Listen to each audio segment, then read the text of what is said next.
Akhir-akhir ini ada berita viral, ada orang yang bunuh diri karena stres diteror penagih utang pinjaman online atau pinjol. Sebenarnya apa sih pinjaman online itu dan bagaimana kita bisa menghindari terjerat utang pinjol ini? Simak videonya di sini. Hai gens, kalian pasti udah sering dengar yang namanya pinjol, pinjaman online, atau paling nggak pasti udah pernah lihat iklannya di mana-mana.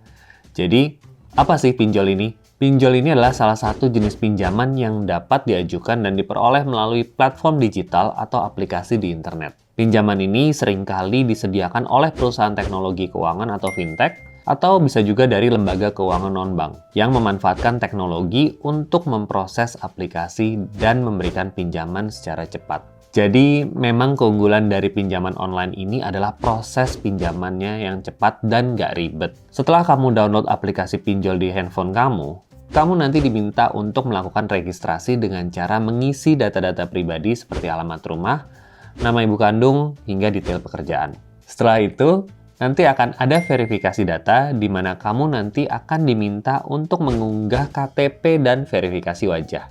Setelah itu nanti kamu akan diminta juga untuk mengisi nomor rekening kamu untuk pencairan dana pinjaman dan selesai. Dana pinjaman akan cair dalam kurun waktu 24 jam sampai 4 hari kerja maksimal. Bahkan ada pinjol yang menjamin dana cair dalam 5 menit aja. Cepet kan? Gak ribet, tanpa jaminan, dan bisa minjam hingga jumlah yang cukup besar, bahkan sampai 50 juta rupiah.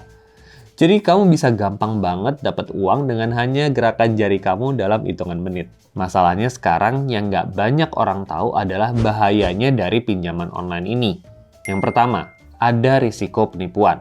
Walaupun OJK sudah mencoba untuk mengatur, tetap saja banyak bermunculan pinjol-pinjol ilegal yang tidak diakui OJK.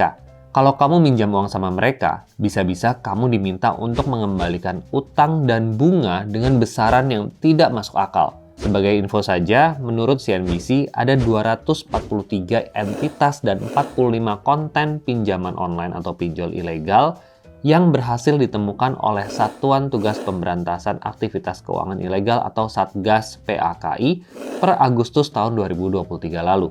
Kedua, potensi penyalahgunaan data pribadi. Kamu harus bisa pastikan kalau mereka menjamin penggunaan data-data kamu supaya nggak disebarluaskan ke pihak-pihak yang tidak bertanggung jawab. Ketiga, tingkat bunga yang sangat tinggi. Hati-hati dengan iklan yang ditawarkan. Misalnya, bunga rendah hanya 0,4% dan biaya keterlambatan hanya 1,2% per hari. Itu per hari. Coba hitung kalau 0,4 per hari berarti 12% per bulan loh. Keempat, banyak biaya-biaya tersembunyi. Ada biaya administrasi, biaya keterlambatan, dan biaya-biaya lainnya yang nggak disebutkan di iklan. Jadi hati-hati. Kelima, praktik penagihan yang agresif. Kalau kamu sampai menunggak dan nggak bisa bayar, siap-siap aja dikejar-kejar debt collector yang agresif. Bisa-bisa kamu diikutin di jalan, didatengin ke kantor dan ke rumah, atau diteror dengan segala cara yang nggak cuma ganggu ketenangan kamu, tapi juga keluarga kamu. Keenam, membangun kebiasaan buruk. Karena gampangnya dapat uang lewat pinjaman, kamu jadi bisa punya kebiasaan minjam dan lama-lama jumlah pinjaman kamu semakin lama semakin banyak. Ujung-ujungnya, kamu malah gali lubang tutup lubang. Bayar pinjaman dengan pinjaman yang lain. Kapan kamu mau nabung kalau sibuk gali lubang tutup lubang gini? Yang ketujuh, pengaruh buruk untuk kesehatan finansial kamu.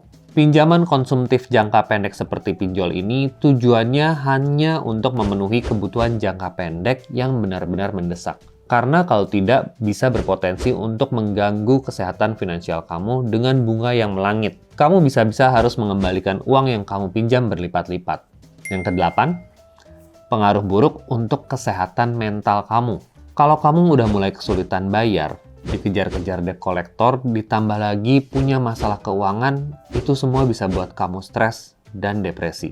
Jadi, gimana caranya supaya kamu nggak kelilit utang pinjol? Yang pertama, kumpulkan dana darurat. Ini penting banget untuk memenuhi kebutuhan darurat daripada kamu harus utang sana-sini. Ingat, kamu harus punya dana darurat paling tidak sebesar 3 kali pengeluaran bulanan. Yang kedua, evaluasi kebutuhan pinjaman.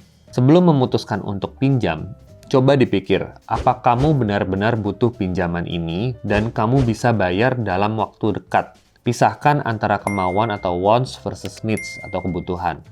Ketiga, cari alternatif lain. Kalau kamu udah nggak bisa pakai dana darurat, coba pinjam keluarga atau teman atau cari solusi kredit lain dengan bunga yang lebih rendah.